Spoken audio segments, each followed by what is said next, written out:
अशोक सम्राट का जीवन परिचय।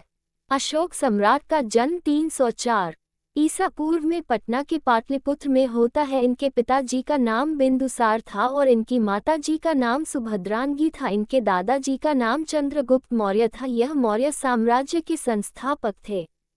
सम्राट अशोक मौर्य साम्राज्य के तीसरे शासक थे। बिंदुसार के 16 पटरानी थी और 101 पुत्र थे। जब अशोक का जन्म हुआ तो राजा बिंदुसार ने जब उन्हें देखा तो वह काफी कुरूप लगे। उनकी त्वचा थोड़ी रुखी थी। राजा बिंदुसार अशोक को देखना भी पसंद नहीं करते थे। सम्राट अशोक के लिए राजा बनना आसान नहीं था। राजा बिंदुसार अपने सबसे बड़े बेटे सुशीम को बहुत पसंद करते थे। वह अपने बड़े बेटे सुशीम को राजगद्दी देना चाहते थे। अशोक सम्राट का पूरा नाम देवनाम प्रिया।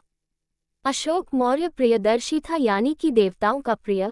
अशोक को सम्राट बनाने में चाणक्य के पोते राधागुप्त का बहुत अधिक योगदान रहा है। अशोक सम्राट समृद्ध राजाओं में एक महान सम्राट थे। मौर्य राजवंश के चक्रवर्ती सम्राट अशोक ने अखंड भारत पर राज्य किया था। उनका मौर्य साम्राज्य उत्तर में हिंदू तक्षशिला की श्रेणियों से लेकर दक्षिण में गोदावरी नदी तक फैला हुआ था। एक दिन बिंदुसार ने अपने सभी बेटों को परीक्षा के लिए बुलाया।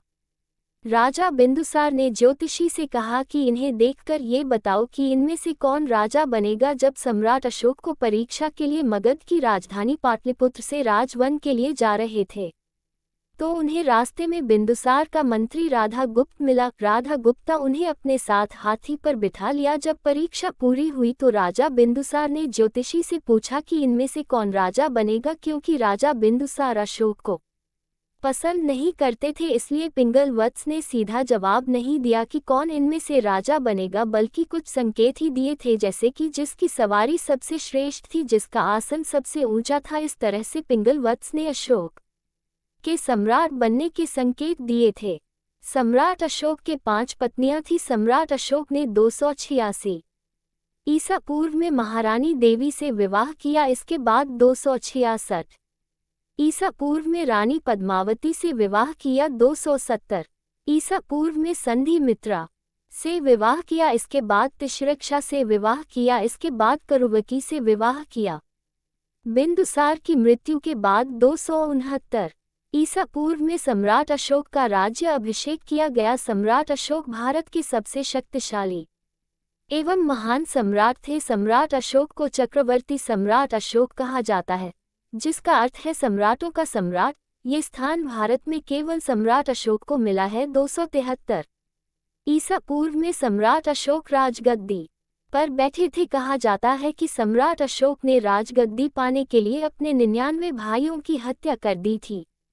एक बार जब मगध के एक राज्य तक्षशिला में विद्रोह हो गया तो राजा बिंदुसार ने अशोक को बुलाया और तक्षशिला युद्ध के लिए भेजा। बिंदुसार ने अशोक के सैनिकों को बिना किसी हथियार के ऐसे ही भेज दिया था। इसके बाद भी अशोक वह युद्ध जीत गए थे। दूसरी बार फिर से जब तक्षशिला में विद्रोह हुआ तो इस बार बिंदुसार ने अपने बड़े बेटे सुशीम को युद्ध के लिए भेजा था। इसके बाद बिंदुसार बहुत अधिक बीमार हो गए थे और उसने अपने मंत्री राधागुप्त को सुशीम को तक्षशिला के युद्ध से वापस बुलाने के लिए कहा और अशोक को उसकी जगह युद्ध में भेजने के लिए कहा, परंतु राधागुप्त भी नहीं चाहता था कि सुशीम राजा बने। इसलिए राधागुप्त ने अशोक सम्राट को पाटलिपुत्र बुलाया और दोनों राजा बूंदीसर के पास पहुंच गए।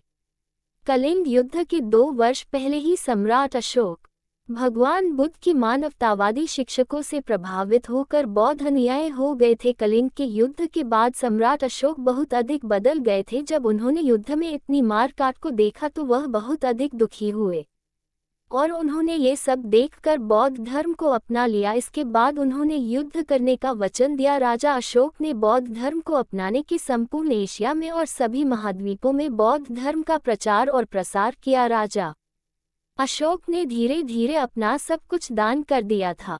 हमारे भारत का राष्ट्रीय प्रतीक जो सत्ता में है उसकी स्थापना भी सम्राट अशोक ने ही की थी और जो हमारे तिरंगे में जो चक्कर है वह भी सम्राट अशोक की देन है। 232 ईसा पूर्व में पटना के पाटलिपुत्र में सम्राट अशोक की मृत्यु हो गई थी। सम्राट अशोक के संदर्भ के स्तंभ एवं शिलालेख आज भी भारत के कई स्थानों पर दिखाई देते हैं। सम्राट अशोक अपने पूरे जीवन में एक भी युद्ध नहीं हारे थे। सम्राट अशोक के ही समय में 23 विश्वविद्यालयों की स्थापना की गई, जिसमें तक्षशिला, नालंदा, विक्रमशिला आदि विश्वविद्यालय प्रमुख थे। सम्राट अशोक की मृत्यु के बाद कुणाल को उत्तराधिकारी बनाया गया था।